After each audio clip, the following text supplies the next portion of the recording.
오늘 우리가 함께 은혜 받을 하나님의 귀한 말씀은 신약성경 히브리서 10장 19절부터 25절입니다.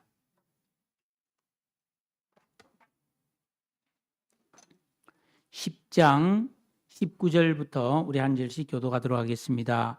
그러므로 형제들아 우리가 예수의 피를 힘입어 성소에 들어갈 담력을 얻었나니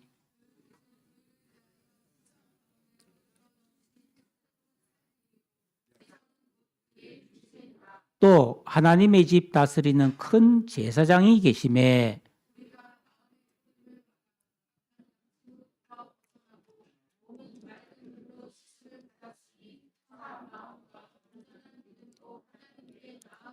또 약속하신 이는 미쁘시니 우리가 믿는 도리의 소망을 움직이지 말며 굳게 잡고 다 같이 모이기를 패하는 어떤 사람들의 습관과 같이 하지 말고 오직 권하여 그날이 가까움을 볼수록 더욱 그리하자. 아멘. 오늘은 영상을 먼저 하나 보고 말씀을 이어가도록 하겠습니다. 영어로 되어 있지만 내용보다는 그냥 화면에 집중하시면 되겠습니다.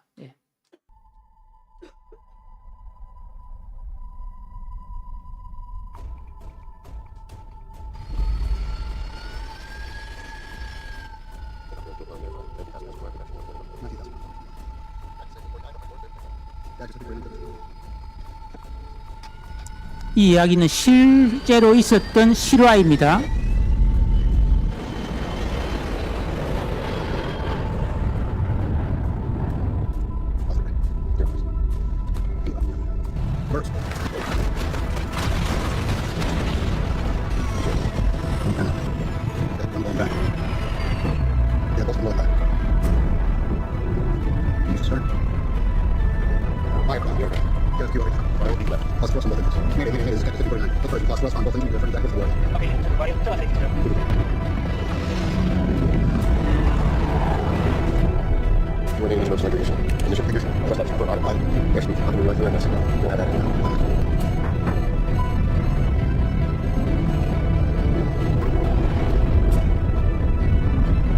Number 36 minutes, 1, 2, for off, possible. 36. Love green. Love green. Love green. Love green. This is the guy. Brace for impact.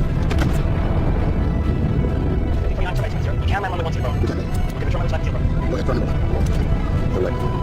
Bring it up the Hudson. Love green. Sorry, say again. Love green. Love green.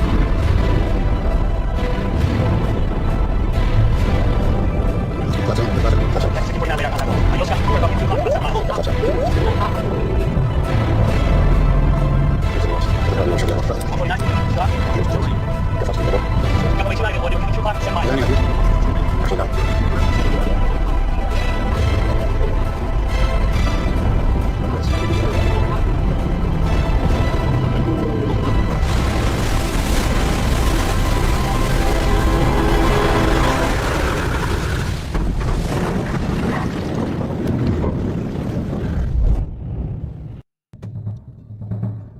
허드슨 강의 기적이라고 하는데 이 비행기에 이제 155명이 타고 있었는데요. 한 사람도 다치지 않고 무사히 이렇게 살아난 그런 참 대단한 사건인데 영화 슬리 2016년이라는 영화로 이제 만들어진 내용이죠. 제가 왜 오늘 이걸 보여드렸냐 하면은 우리가 이제 가끔 비행기를 탈 수 있잖아요. 우리나라에서는 주로 비행기를 타면 대한항공이나 아시아나 혹은 저가 항공을 이용해서 제주도를 가거나 그렇게 하게 되는데, 근데 이 거의 우리가 타는 모든 비행기는 미국에서 생산된 보잉사, 그러니까 보잉 747, 보잉 777은 보잉 비행기를 타거나 아니면은 유럽에서 생산된 에어버스 A 333 이런 식으로 적혀져 있는 이런 비행기를 타게 됩니다. 제가 러시아 비행기를 2번 타봤는데 굉장히 열악합니다. 이제 우리 이런 보잉 비행기나 에어버스 비행기는 굉장히 좋은 비행기죠. 그런데 이 비행기에서 가장 중요한 것은 안전성이잖아요. 공중에서 사고 나면 뭐 어떻게 대처할 방법이 없으니까 큰 사고가 나지 않습니까? 그러니까 이 비행기를 만드는 회사는 어떻게 하면 비상사태가 발생했을 때에도 승객의 안전을 최대한 지켜낼 수 있을까에 대해 많은 노력을 기울입니다. 그런데 여러분 한번 잘 들어보세요. 미국에서 만드는 이 보잉사의 비행기와 유럽에서 만드는 에어버스는 전혀 안전에 대한 다른 생각을 가지고 반대로 만들고 있어요. 즉 미국 비행기는 기계를 다 믿으면 안 된다. 이런 생각을 가지고 이 조종사에게 많은 권한을 부여합니다. 그러니까 기계는 도구일 뿐이고 최종 판단은 사람이 해야 된다는 생각에 의해서 조종사에게 강력한 통제권을 주고 있어요. 그래서 조금 전에 이건 미국 비행기잖아요. 그러니까 비상사태가 발생하니까 강에 그냥 착륙을 하는데 조종사의 판단에 의해서 조종을 한 거예요. 그래서 자동 항법 장치라고 그래가지고 비행기는 그냥 자동으로 눌러놓고 날아가거든요. 제가 언젠가 러시아에 선교 여행을 갈 때 그 비행기의 부기장이 우리 교회 집사님이었어요. 그래서 저보고 앉아 있는데 조종석에 들어와서 예배를 한번 드려달라는 거예요. 그래서 제가 조종석에 들어가가지고 기장이 자리를 비켜주더라고. 목사님 여기 앉으시라고 해서 거기서 찬송 부르고 제가 예배를 드렸어요. 그 자동 항법 장치라는 것 때문에 비행기가 자동으로 날아가거든요. 그래서 이제 마지막으로 나보고 한번 비행기 기어를 한번 쫙 당겨보라 하더라고. 내가 막 당기니까 하면서 비행기가 확 위로 올라가더라고요. 예. 자, 근데 자동 장치를 해놨다 할지라도 조종사가 딱 마음 먹으면 언제든지 그걸 풀 수 있게 돼 있어요. 수동 조작이 가능하다 이 말이죠. 근데 반대로요. 유럽에서 만든 이 에어버스는 인간은 언제나 실수할 수 있다라는 전제로 일관성을 가진 기계가 실수의 위험을 최소화한다. 그래가지고 이 유럽에서 만든 에어버스는 조종사가 아무리 명령을 해도 기계가 한번 판단해보고 그거 아니야 라는 말 안 들어요. 조종사가 일부러 막 비행기를 추락시키는 경우도 있다 그러잖아요. 그럼 비행기가 조종사의 말을 안 듣게 돼 있는 거예요. 여러분 어떻게 생각합니까? 사람을 믿고 비행해야 된다. 아니면 컴퓨터와 기계를 믿고 비행해야 된다. 어느 것이 더 안전할까요? 여러분들이 만약에 보잉 비행기와 에어버스 중에 하나를 선택해서 타라면 여러분 어떤 비행기를 탈 것 같습니까? 실제의 사항을 제가 말씀드릴게요. 이 보잉사의 비행기가 많은 사고가 나는데 대부분 조종사의 실수로 납니다. 그러나 반면에 이 에어버스도 컴퓨터 오작동에 의해서 리콜이 많이 일어나고 있습니다. 어느 것도 완전한 방법이 없고 다 결함이 있다는 거죠. 조종사에게 많은 역할을 주니까 실수가 많이 나오고 컴퓨터 시스템의 통제를 맡기는데 오류가 발생하면 대형 사고가 발생하는 겁니다. 그러면 조종사의 실력을 믿을 것인가? 컴퓨터를 전적으로 믿고 사람 생명을 맡길 것인가? 이 죽느냐 사느냐의 갈림길에서 우리는 과연 무엇을 믿어야 최선이겠는가? 이런 문제에 대한 생각을 여러분이 가지고 오늘 말씀에서 한번 답을 찾아보시기 바랍니다. 오늘 우리가 살펴볼 말씀은 히브리서입니다. 예수 믿고 구원받은 성도가 이 세상을 살아갈 때 많은 고난과 어려움이 있지만 이런 고난과 어려움을 이겨내고 우리가 최후의 승리자가 될 수 있도록 격려하고 우리 신앙이 얼마나 대단한 신앙인가를 깨달아서 자부심을 갖고 용기를 북돋워주는 그런 말씀이에요. 특히 오늘 우리가 살펴볼 말씀은 10장의 중간 부분인데요. 앞부분에서 하나님은 원래 구약 시대부터 하나님께서 정말 예수 믿는 성도들에게 원하는 것은 짐승의 제사가 아니었다. 정말 하나님이 우리 인간에게 원하는 것은 진실한 믿음과 순종을 원하신다는 겁니다. 무슨 일을 했다, 뭘 대단한 일을 만들었다, 이게 아니고 그가 정말 진실한 믿음을 가졌는가를 하나님은 귀하게 보신다는 겁니다. 그런데 구약의 성도들은 그렇게 살지 못했죠. 다 타락합니다. 다 죄를 짓고 옆길로 빠져버렸습니다. 그러면 다 망해야 되잖아요. 그래서 하나님께서 우리를 사랑하셔서 예수님을 이 땅에 보내주셨습니다. 예수님께서 우리를 대신하여 십자가에 달려 죽으심으로써 우리의 모든 죄를 담당해 주셨기 때문에 우리가 부족해도 잘 못 믿어도 이 예수만 굳게 믿으면 구원을 받는다는 겁니다. 이게 얼마나 엄청난 일이에요. 부족하고 약하지만 예수만 잘 믿으면 구원해 주겠다는 것입니다. 그리고 오늘 우리 25절까지 읽었는데 그 이후에 26절 이후에는 이런 믿음을 저버리고 배신하고 엉뚱하지다면 어떻게 되는지 경고하는 말씀이 들어있고요. 성도는 그렇기 때문에 살아가면서 어떤 어려움이 있더라도 믿음에서 후퇴하면 안 된다는 겁니다. 여러분, 여러분이 살다가 뭐 이런저런 일이 생기면 더 믿음을 가져야 되는데 아이고 힘들어 하면서 믿음에서 멀어진 사람이 있단 말이에요. 이게 굉장히 잘못 판단한 거라는 것입니다. 우리는 이 땅에서뿐 아니라 영원한 상을 위해서 우리 영혼의 구원의 완성을 향해 계속 생명 있는 동안에는 성장하고 전진해 가야 된다는 것을 오늘 말씀이 우리에게 가르쳐주고 있습니다. 자, 오늘 본론으로 들어가겠습니다. 19절에 그러므로 형제들아 우리가 예수의 피를 힘입어 성소에 들어갈 담력을 얻었나니. 자, 예수 믿는 성도가 믿음을 가지고 살아갈 때 많은 해야 될 것들이 있지만 그중에서 가장 중요하고 우선적으로 해야 될 일은 자주 하나님 앞에 나가는 거라는 거예요. 여러분, 효도하는 자녀는 돈 잘 붙여준 자녀가 아니에요. 부모님께 자주 가까이 찾아가는 자녀입니다.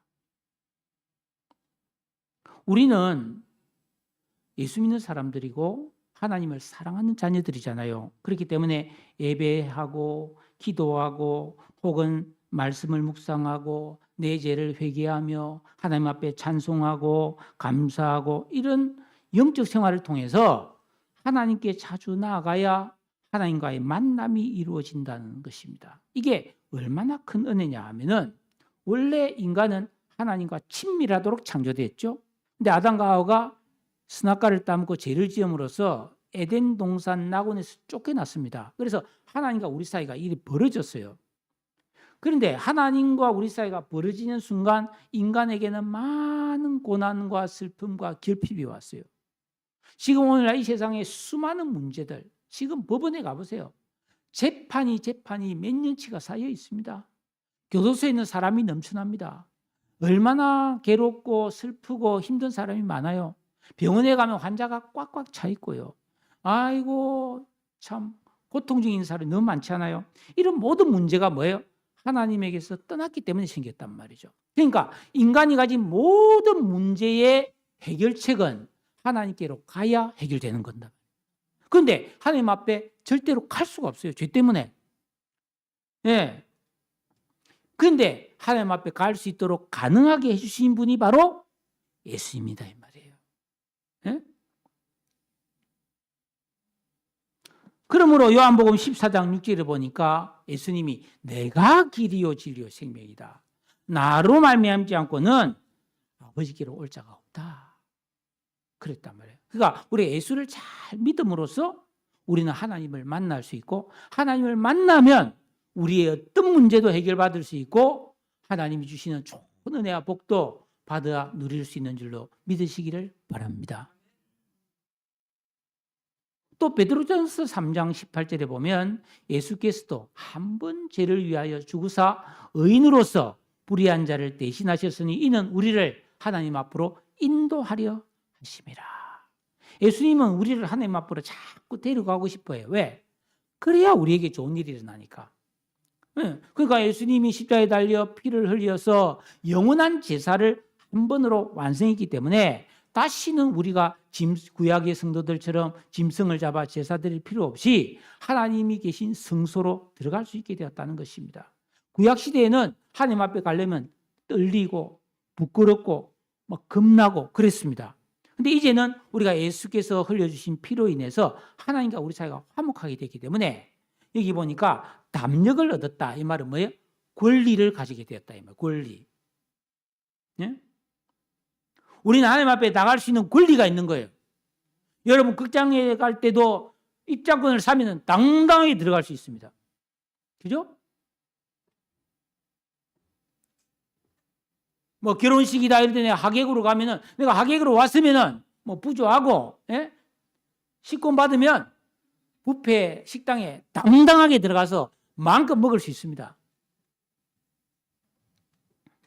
우리가 하나님 앞에 당당하게 나갈 수 있게 되었다. 예수의 피로.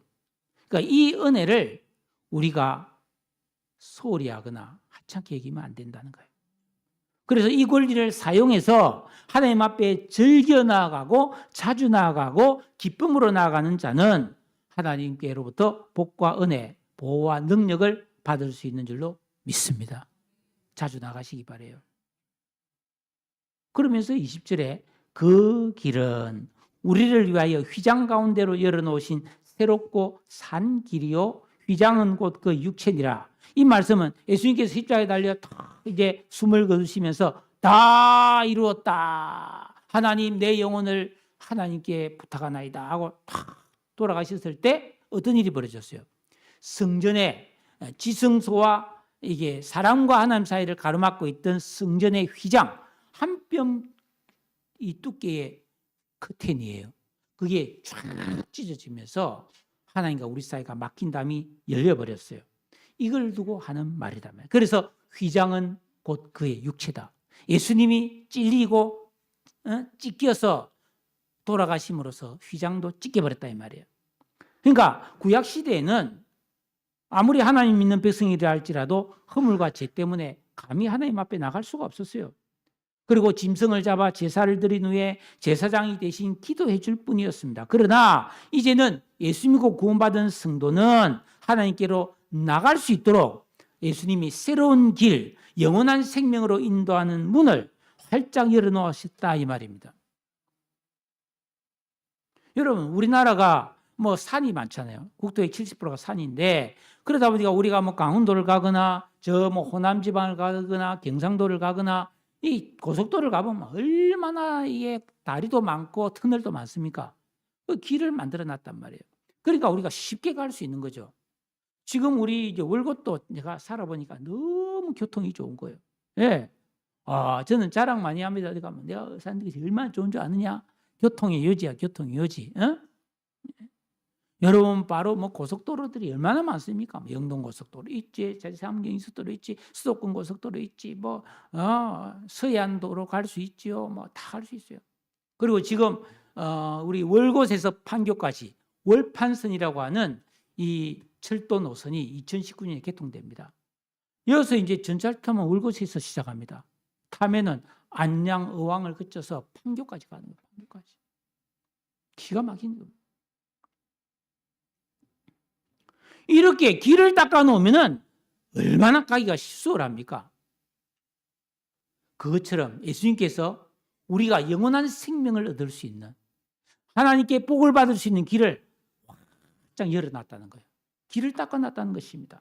그리고 이 길은 절대로 다치지 않습니다. 얼마나 감사합니까? 네. 21절에 또 하나님의 집 다스리는 큰 제사장이 계심에 우리 예수님께서는 하나님보다 우편에 앉아서 영원한 대제사장으로서 우리를 위해서 기도하고 우리 교회를 돌보시고 인도하고 계시다는 것입니다. 예수님은 우리에게 왕이요 제사장이요 선지자가 되셔서 항상 우리에게 바른 길로 이끌어 주시고 우리를 위한 용기와 기도와 능력을 부어주시는 줄로 믿습니다. 자, 이렇게 보세요. 우리가 하나님을 떠나서 많은 문제가 있었는데 하나님께로 가기만 하면 그 문제가 해결될 수 있도록 예수님께서 그 길을 다 닦아 놓으셨다. 그리고 예수님이 우리를 위해서 기도하고 계시고 항상 우리를 돌보고 계시다. 이렇게 우리에게 해주신 일이 많은데 그러면은 우리는 무엇을 해야 되냐 이 말이에요. 우리는 어떻게 예수를 믿어야 되느냐 이 말입니다. 자, 그 말씀이 22절부터 시작되는데, 자, 22절 다 같이 한번 읽도록 하겠습니다. 22절 시작.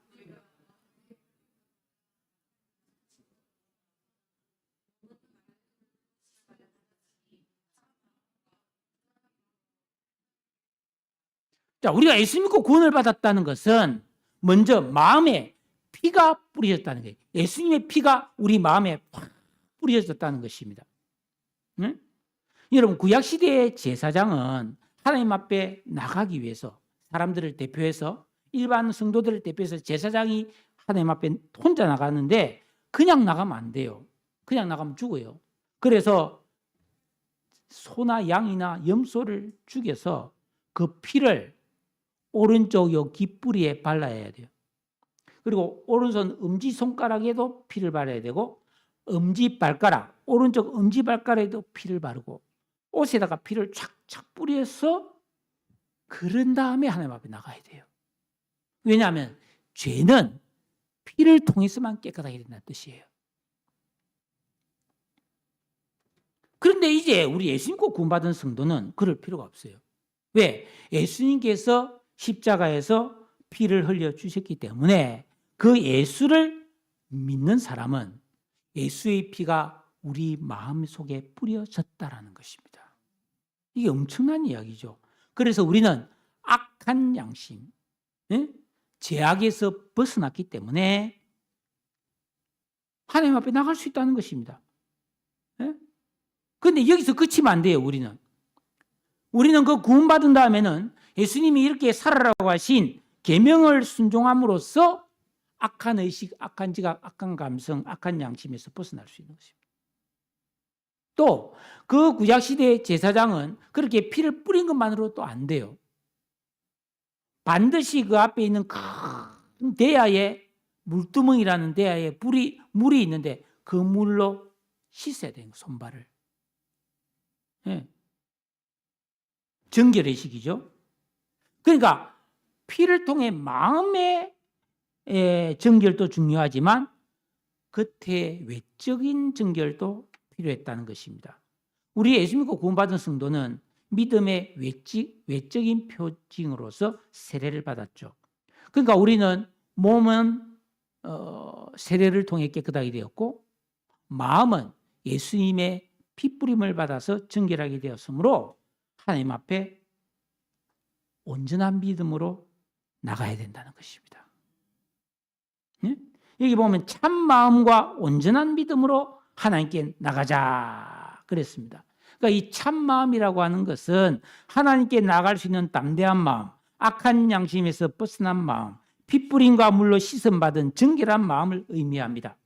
나아가서 계명을 지키고 기도하는 진정한 영적 생활을 통해서 우리 안에 있는 길가 똘박 가시밭, 옛사람의 악한 의식, 지각, 인격, 감성이 뽑혀 나가고 예수 그리스도 안에 있는 새 사람의 청결한 양심의 뿌리를 둔 그런 의식, 이걸 가지고 하나님께 나가야 된다는 겁니다. 그러니까 여러분들이 하나님 앞에 그냥 주여 이게 아니라는 거예요. 평상시에 기도하고 말씀대로 순종하려는 그런 노력이 있어야 된단 말이에요. 그래서 우리가 뭐예요? 참 마음이 만들어진 상태에서 하나님께 갔을 때 하나님이 기뻐하시고 은혜를 주실 줄로 믿습니다. 여러분, 불교 신자도요, 절에 가려면요, 새벽에 일어나서 목욕 제기하고요, 머리 쫙 빗고요, 새 옷 싹 갈아입고 갑니다. 그렇잖아요? 우리 큰 누나가 지금은 뭐 권사님이지만은 옛날에 보살일 때는요, 얼마나 절에를 자주 갔는지 몰라요. 예? 정말 지극정성이에요. 새벽 3시부터 일어나가지고요, 막 목욕 제기하고 천빗으로 머리 쫙 빗으로 쫑 찌어가지고 회색 그 몸빼 바지 같은 거 있잖아요. 그거 입고 그렇게 갔어요. 무슨 일이 있어서 이제 어느 날 나보고 동생아 목사님 좀 모셔가다오. 나 이때를 살면 죽겠다 그래서 내가 목사님 모셔가서 집에서 막 예배 드리고 막 집에 있던 막 이런 불경책 뭐 염주 목탁 막 뭐 달마대사 그림 막 이런 거 있잖아요. 막 그래 마당에 불 지르는데 막 아이고 하고 울더라고. 그 왜 운지나 모르겠어요.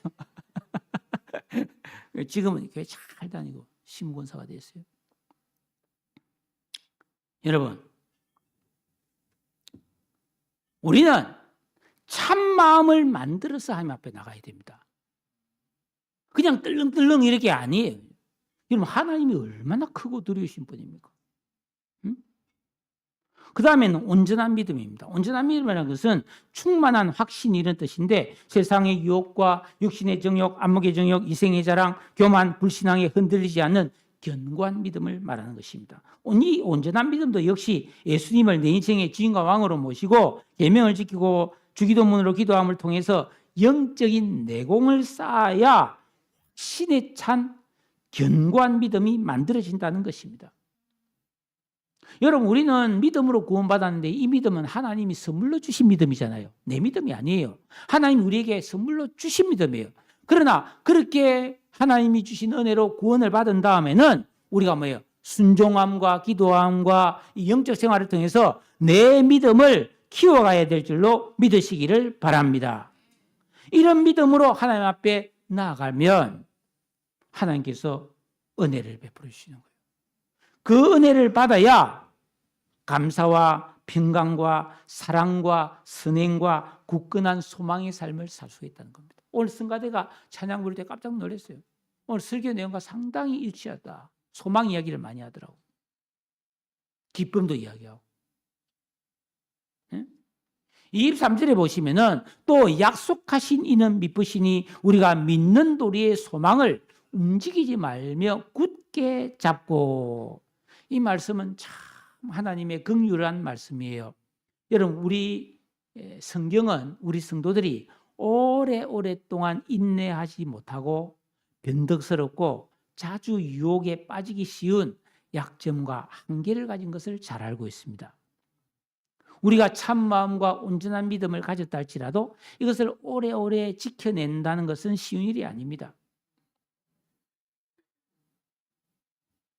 우리의 몸과 우리의 마음이 약해질 때가 있다는 것입니다. 그때 필요한 것이 바로 소망이라는 것입니다. 우리에게 영원한 생명과 천국과 존귀와 영광을 약속해 주신 분은 예수님인데, 우리 예수님은 미쁘신 분이라는 거예요. 미쁘시다. 이 미쁘신 분이라는 말인데, 디모데후서 2장 13절에 보니까 우리는 미쁨이 없을지라도 주는 항상 미쁘시니 자기를 부인하실 수 없으리다. 자기가 한 말을 자기가 절대로 바꾸지 못한다는 겁니다. 예수님은. 그래서 여기서 미쁘다는 말의 뜻이 헬라어로 피스토스란 말인데, 신실하다, 충성스럽다, 믿을 수 있다 이런 뜻이에요. 그러니까 우리는 예수님께서 정말 믿을 수 있고 신실하신 분이기 때문에 그분이 약속해 주신 것이잖아요. 그렇기 때문에 우리는 믿는 도리의 소망, 이것을 다른 말로 해석하면은 우리가 고백하는 소망이란 뜻인데, 이 우리가 내가 예수 믿고 이 믿음 생활을 잘하면은 천국에 가고 천국에 가서 영원한 생명을 얻고 복을 누릴 수 있겠구나 하는 요 소망을 굳게 붙잡을 수 있다 이 말입니다. 우리가 이 소망을 굳게 붙잡으려면은 믿음 생활을 제대로 해서 그 내 자신의 변화와 내 자신 안에서 일어나는 좋은 능력을 경험해야 됩니다. 여러분 한번 물어봅시다. 12월이잖아요. 여러분 주일마다 교회 잘 오셨잖아요. 그리고 제가 부족하지만 정성껏 참 여러분에게 말씀을 요리해서 여러분에게 대접을 했잖아요. 그러면 여러분 어떻습니까? 2025년 한 해 동안에 여러분들이 좀 더 좋은 사람이 되신 것 같습니까? 믿음이 성장하신 것 같습니까? 너무 겸손해하지 마시고 아멘 하시기 바랍니다. 여러분 좀 더 좋은 믿음의 사람이 되셨습니까? 왜 그리 자신감이 없으실까요? 여러분 매일 새끼 밥 먹고 물 마시고 지금까지 생명 유지해 왔잖아요. 뭘 먹었는지는 생각이 안 날지라도. 여러분들이 주일마다 오셔서 예배 드리고 말씀 듣고 여러분이 개인적으로도 성경을 보고 기도를 하셨다면 틀림없이 여러분들은 변화되었을 줄로 저는 믿습니다. 여러분, 우리가 예수 믿고 구원받은 다음에 흐르는 세월 속에서 변화를 받아야 됩니다. 갈수록 더 좋은 사람이 되어져야 된다는 말씀이죠. 영적으로. 그래서 지혜와 명철, 하나님 주시는 형통함과 도우심, 고요한 기쁨과 내밀한 평강을 맛보면 이런 거구나 하면서 믿음과 내 마음이 쉽게 변하거나 흔들릴 수 없다는 겁니다. 하나님의 은혜의 진가를 맛봐야 된다는 것입니다. 그냥 생각 없이 믿으면 안 되십니다. 세월이 빨라잖아요. 시간이 그렇게 많이 없습니다. 또 24절에 서로 돌아보아 사랑과 선행을 격려하며 그랬습니다. 여러분, 참 마음과 온전한 믿음이 변하지 않고 믿는 도리의 소망을 굳게 잡고 살아가는 성도는 스스로 순종과 기도의 삶을 사는 동시에 다른 사람에 대한 관심과 또 섬김을 하는 여유와 넉넉한 마음이 생긴다는 것입니다. 즉, 믿음 생활을 잘하면 다른 사람에 대한 관심과 배품이 가능해진다는 것입니다. 그러니까 영적으로 성숙해야 가족이나 부모나 형제자매나 자녀들에게 더 많은 관심을 가질 수 있고 기도도 해줄 수 있다 이 말입니다. 그래서 여러분 한번 생각해 보십시오. 내가 은행에 통장에 돈이 좀 넉넉하다. 그러면 우리가 어려운 사람을 도와줄 수 있잖아요. 그건 없으면 아무리 도와주고 싶어도 못 도와주잖아요. 그와 마찬가지로 우리가 믿음 생활을 잘해서 내 안에 하나님의 은혜와 사랑과 기쁨이 있으면은 이 은혜와 사랑과 기쁨을 가지고 가족이나 이웃을 섬길 수 있음을 믿으시기를 바랍니다. 우리가 사랑과 선행을 격려할 수 있는 이런 교제를 하려면 내가 먼저 은혜 생활을 잘해야 된다 이 말이에요. 예? 여러분, 사랑이라고 하는 것은 본래 자기에게 하는 게 아니고 다른 사람에게 하는 것이죠. 예? 그러니까 결국 사랑한다는 것은 상대방의 필요와 기쁨을 채워주고자 하는 마음이 생겨나는 거예요.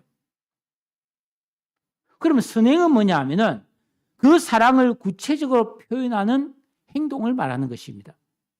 그러므로 야고보서 2장에 보면은 말로 사랑하는 사람이 있는데 사랑한다는 말을 매일 하면서 사람을 차별한다든지 굶주리고 헐벗고 있는 사람에게 아이고 왜 굶고 있습니까? 이 농민마트에 가면 쌀도 있고 고기도 있고 생선도 있는데 좀 사다 드시지요.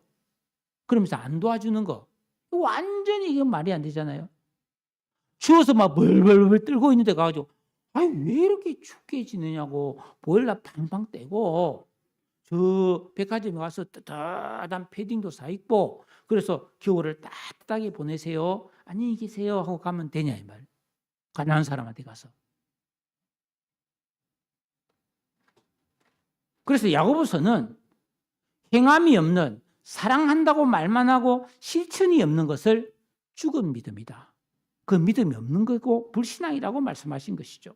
그러니까 우리는 교회 안에서 서로 사랑해야 되고 선행을 많이 해야 된다.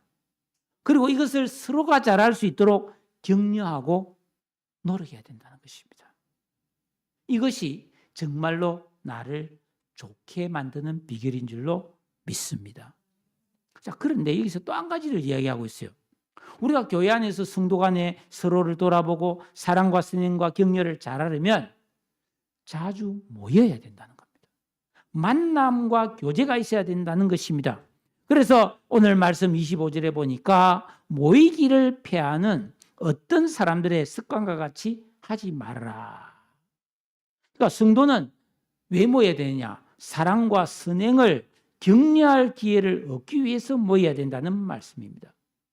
우리가 모여서 뭐 세상 이야기, 뭐 쇼핑한 이야기, 맛있는 거 먹었던 이야기 그런 거 말고, 뭐 정치 이야기, 뭐 네가 올리 내가 올리 그런 거 말고, 우리가 은혜 받은 이야기를 하면서 서로 사랑하는 마음을 가지고 은행을 격려하는 모임을 자주 가져야 될 줄로 믿습니다.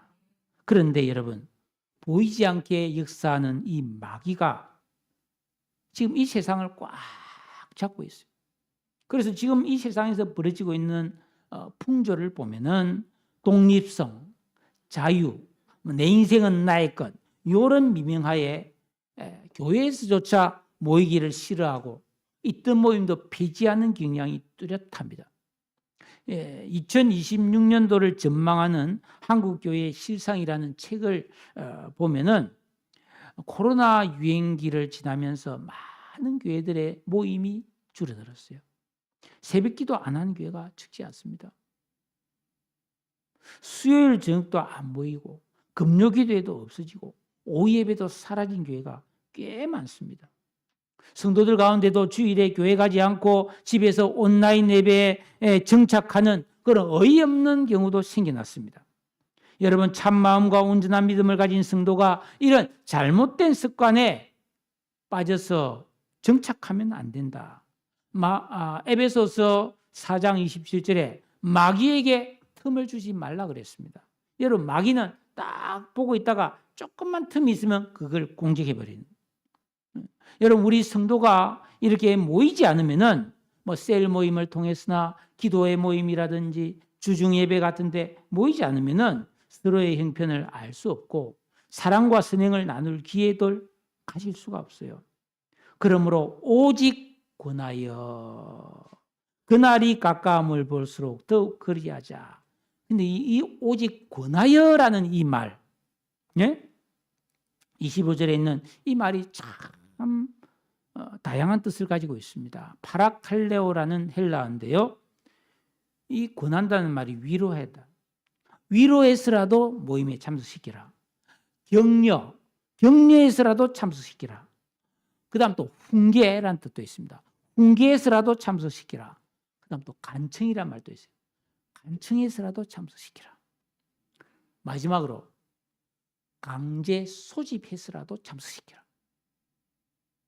권하여란 말이 이렇게 다양한 뜻을 가지고 있습니다.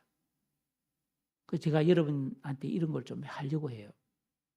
여러분, 교회의 영적 모임에 여러분이 시간을 내시기를 바라요. 예? 누군가는 이런 성도들의 모임을 가질 수 있도록 애쓰고 노력해야 된다는 것입니다. 왜? 그날이 가깝기 때문이라는 것이죠.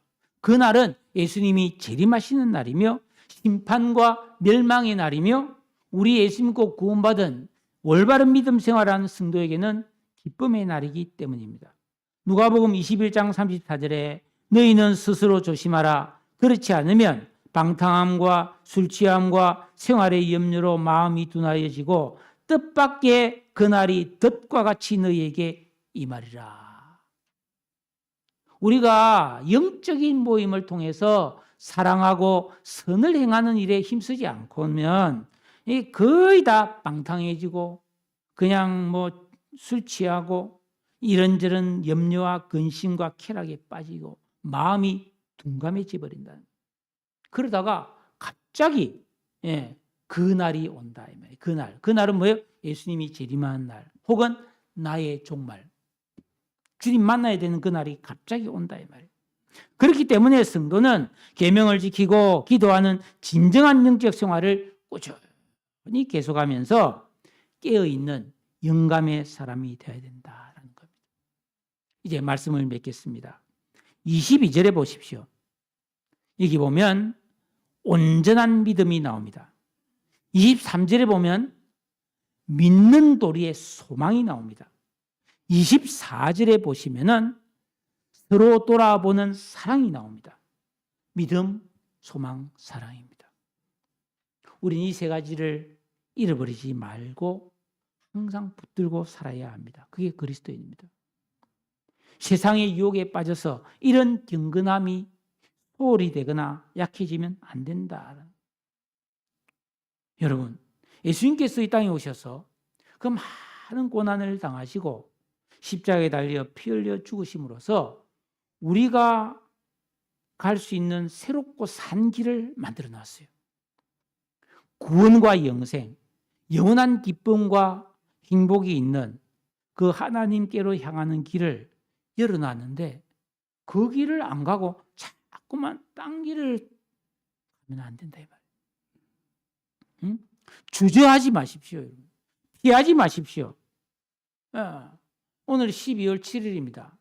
2025년 한 해도 얼마 남지 않았어요. 여러분, 이 시기는, 연말연시는 정말 자기를 잘 돌아보고 정돈할 때입니다. 여러분, 저는 나무 중에서 이 대나무를 참 좋아하는데요. 이 대나무를 보면 가늘잖아요. 근데 대나무가 바람이 태풍이 와도 꺾여지는 법은 없습니다. 흔들리지언정. 왜 그렇습니까? 대나무가 가는데 안 부러집니다. 왜죠? 대나무는 어느 정도 자라다가 중간에 마디가 딱 생깁니다. 마디. 그리고 또 자라다가 또 마디가 딱 생긴단 말이에요. 이 마디가 대나무가 부러지지 않게 하는 능력이 되는 거예요. 여러분, 우리가 그냥 끝없이 이어지는 시간을 쭉 사는 게 아니고 한 달, 두 달, 1년을 딱 삽니다. 2025년을 이제 거의 다 살았죠. 그럼 여기서 우리가 마디를 하나 만들어야 되는 거예요. 그리고 2026년을 새롭게 시작해서 또 1년을 살고 마디를 만드는 거예요. 그래야 우리 인생이 부러지지 않는 거예요. 그럼 그 마디가 뭐겠습니까? 하나님 앞에 나 자신을 착 꺼내놓고 내 자신의 버려야 될 것을 버리고 모자란 것을 채움으로써 새롭게 출발하는 믿음이 마디입니다. 여러분, 남은 기간 여러분이 하나님 앞에서 정말 엎드리십시오. 그래서 버려야 될 것을 내려놓으십시오. 제가 지난 주간에 새로운 습관 하나를 만들었습니다. 굉장히 좋은 습관을 하나 만들었어요. 그래서 제가 여러분한테 값없이 소개하겠습니다. 언제부턴가 저도 하루에 10번 이상 핸드폰을 열더라고요. 그래서 이러면 안 되겠다. 목사가 이해 안 되겠다. 그래서 이제는 핸드폰을 들어서 열 때마다 먼저 하나님 감사합니다. 저를 불쌍히 여겨 주옵소서. 기도하고 이합니다. 한번 따라합시다. 하나님 아버지 감사합니다. 저를 불쌍히 여기시고 은혜를 베풀어 주옵소서. 이 기도를 하고 핸드폰을 여러분들 한번 열어보시기 바랍니다. 뭐 핸드폰 여는 게 나쁘단 말이 아니에요. 핸드폰을 열 때마다 기도하자는 뜻입니다. 왜? 쉬지 말고 기도하라 했으니까. 쉬지 말고 핸드폰 보는 사람 쉬지 말고 기도할 수 있습니다. 얼마나 좋습니까? 여러분, 새로운 살 길을 찾아주십시오. 예수님께서 이렇게 살아야 이게 살 길이야 하고 우리에게 가르쳐주고 있습니다. 네? 온전한 믿음, 믿는 도리의 소망, 그리고 서로 돌아보는 사랑. 그리고 서로 권하고 사랑과 선행에 힘쓰는 것. 새로운 살 길입니다. 여러분, 한 해를 보내고 맞는 이 시점에서 새로운 습관도 만들고 내 믿음을 새롭게 결단해서 잘 마무리하고 새해를 맞이하시기를 주님의 이름으로 축복합니다. 나눔 가지시기